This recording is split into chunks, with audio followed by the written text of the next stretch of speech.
Welcome back. You're watching Business Morning on Channels Television. I've been having a conversation with the Chief Executive Officer of Deon Consulting Services, Tom Olumoya, and we've been talking about business development, identifying and managing risk in a volatile environment. Tom is still here with me in the studio. Thank you so much, Tom, for sticking around. Thank you. But just before we went on that quick break to catch our breath, we talked about so many issues that could be a huge risk factor for businesses. Let's talk about external environment, for instance. We talked about infrastructure and logistics. Right. But what about changes that are harder to quantify, like political, regulatory, or social changes? How much of a risk can it be for a business? It could be a huge risk for a business. Again, this is where focusing this risk can come into play.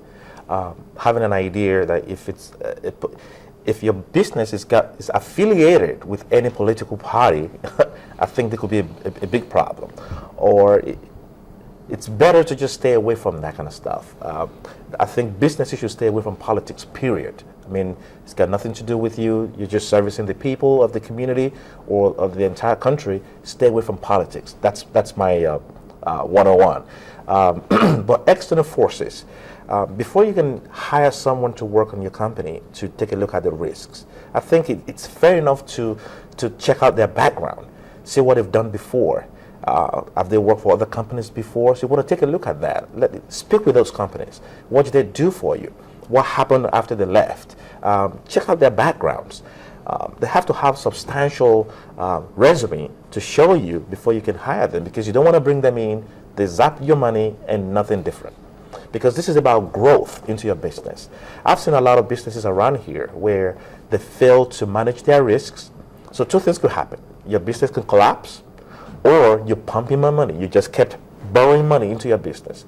Or your business never grow. Because to grow business, you have to manage your risk as well. So that means the risk manager should have a very strong knowledge of regulations and laws, at least for that particular business or for the environment that they find themselves in.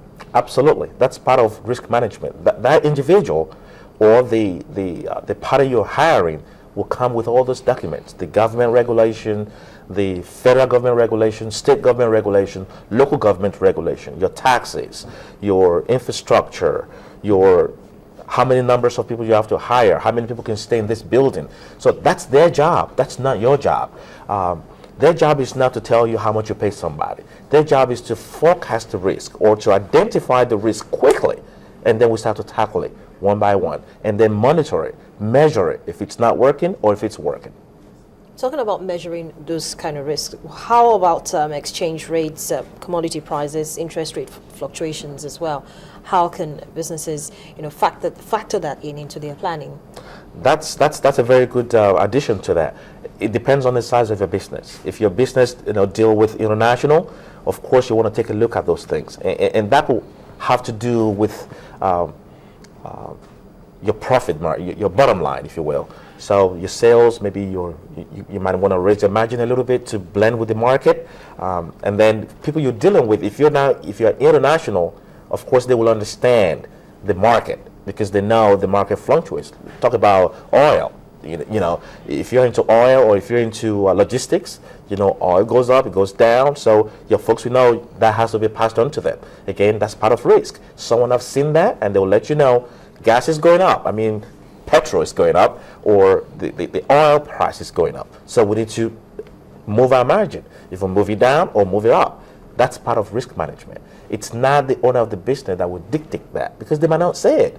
So they're still running their show by the same price, not knowing the price of stuff has gone up. Because not a lot of businesses actually listen to the price of oil or the stock market, which can basically affect their business as well. So what I'm trying to say here is this is part of the job of the risk management team. They take a look at those things and they relay back to the right party within the organization, to HR, to finance, and say, guys, things are happening. things is going to change. We need to change some things. Okay, that's for larger organizations. Absolutely. What about for smaller organizations? Because the fluctuations on the oil market also affects them. Absolutely. You buy fuel to power your generator. If it's a fuel generator or a diesel run generator, you still need to know how the prices on the global scale are actually affecting you. So sometimes I just feel that there really isn't any need for me to pay very close attention to all of this. After all, I can purchase fuel for a very little amount of money and I'm good. See, it goes back to now having risk management department. If your business is very small that you cannot afford to put somebody on a payroll for that, you need to have a consultant that take a look at these things for you. But the consultant also costs money. It costs money as well, but it's going to save you money at the long run. Because you're running a business, you don't want it to run for a short term. So you have a short-term goal and you have a long-term goal. By the time you do your paper at the end of the year, you can factor into it, risk management. Because if these things are not there, there's no way for the business owner to know what's going on at the right time. Sometimes folks will increase their rates or their prices at the later time when it's too late. The price has already gone back down. So if someone is taking a look at it for you, you don't have to worry about that. They will tell you the margin, the time to do it, the right time to do it. So maybe you get to see this at the end of the quarter or at the end of the month. What happened here? Yes, sir, we bought diesel. Oh, why didn't somebody tell me? We're going to increase the rate next month. But by next month, the price has gone down. So you're doing it at the wrong time. So to save your business, to save your customers, you need to have something in place for this. What do you need to have in place? A check and monitor kind of thing? Check and monitor kind of thing. If you don't have someone on staff, you can assign this duty to one of your staff. You can add it to what they do. It's not a difficult task, really. It's just something to help the business. They just need to be trained properly for it. They'll know what to look for, before it happens, or when it's happening, they can quickly catch it. So what about supply chain cost fluctuations and disruptions? How much of a risk can these be, especially on costs, pricing, and profitability of a business? That's why it can cause a huge problem for your consumers and for you being the wholesaler or whatever you're into, other retail. That's why you need to have interaction with your suppliers. They will give you the rationale, what's going on.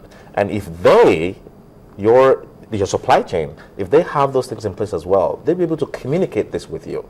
Say things are going up because of X, Y, Z. And then you take a look at it. Or you might might be the right time for you to outsource again and take a look at other suppliers who have not been hit with this thing.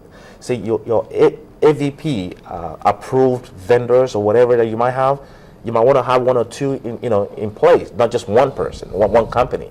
Take a look at the other company. Are their prices still okay? Are the prices still the margin that you've set for yourself? So this could cause a lot of problem if you don't have all those things in place. Have more than one suppliers. This current supplier is going through infrastructure, they're changing things, and they want to increase their money. Go to somewhere else and shop around. Let your buyers. Most companies have buyers. If you don't have buyers on your company, look for other companies that have buyers for you. That's their job. They take a look at these things. They tell you in advance, or they start working behind closed doors before you have your what was the word I'm looking for? Your Kanban. If it's reducing, you want someone else to go take a look at how can we fill this back up.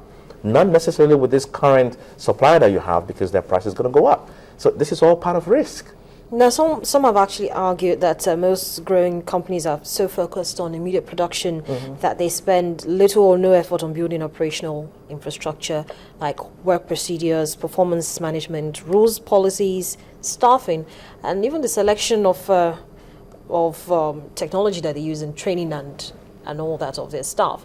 How much of a risk is this? Wow, that's huge.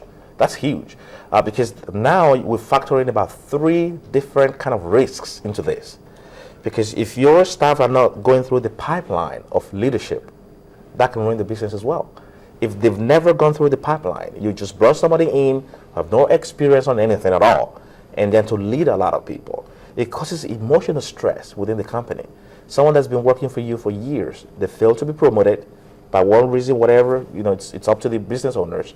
And now you're bringing in somebody else who have no idea what they've been doing.